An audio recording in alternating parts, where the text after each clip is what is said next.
اگر امام حسین کربلا کی طرف سفر نہ کرتے تو مسلمانوں کو یہ دن نہ دیکھنے پڑتے.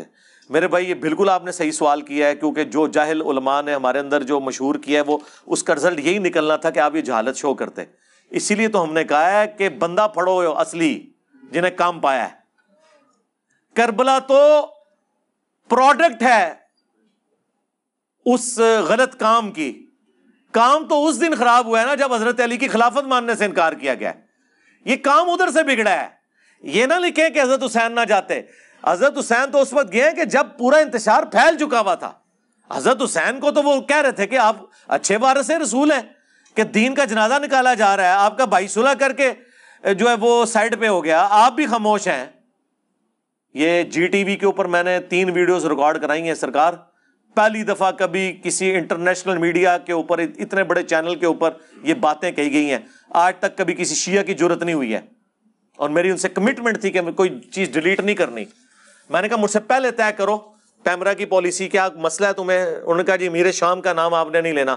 میں نے کہا نہیں لوں گا. کیا بولوں؟ بولو. انہوں نے کہا جی حاکم وقت کہہ لیں، آپ حاکم شام کہہ لیں، امیر شام نہیں کہنا، امیر معاویہ نہیں کہنا. میں نے کہا ٹھیک ہے. دیکھیں کربلا کے اسباب آپ دیکھیں، میں نے ایک ایک چیز کھول کے بیان کی ہے. تو کربلا تو ایک اینڈ رزلٹ ہے، ٹھیک ہے.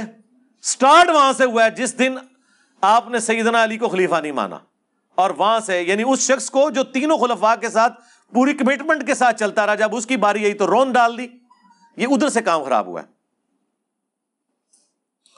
امام حسین کی کربلا میں شرائط کیا؟ وہ جعلی روایت ہے. یہ بھی میں نے اس میں بتایا کہ 3 شرطیں کیسے. میرے بھائی اللہ کے بندو، یہ اسی طریقے سے ہے کہ آپ کو کل کو کوئی بتائے کہ جی علی بھائی چشتی رسول اللہ اشعری رسول اللہ کو صحیح ماننے کے لیے تیار ہو گئے ہیں، اگر جو ہے نا وہ فلانا مولوی اپنی مسجد علی بھائی کو جمعے کے خطبے کے لیے دے دے.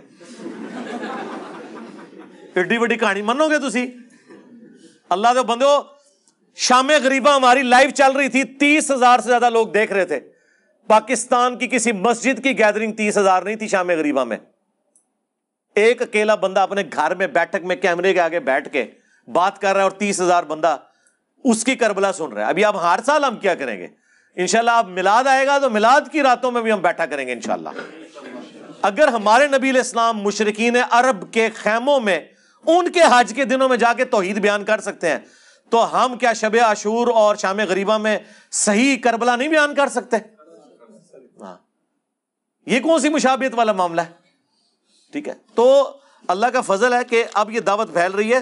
تو یہ تو ساری جعلی باتیں یہ فٹ ان بیٹھتی ہیں. حضرت حسین کی طبیعت ہی نہیں تھی ایسی شرائط. یہ ساری باتیں انہوں نے گھڑی، کبھی کچھ گڑا کبھی کچھ گڑا. ان کا جب بڑا یہ ہو کہ قتل عمار کے بعد کہے کہ نہ علی لے کے آتا تو نہ یہ قتل ہوتا، تو چھوٹے تو پھر شاہی کوئی نہیں، اس تو وڈیاں کہانیاں بناون گے. ٹھیک ہے، چھڈ دو.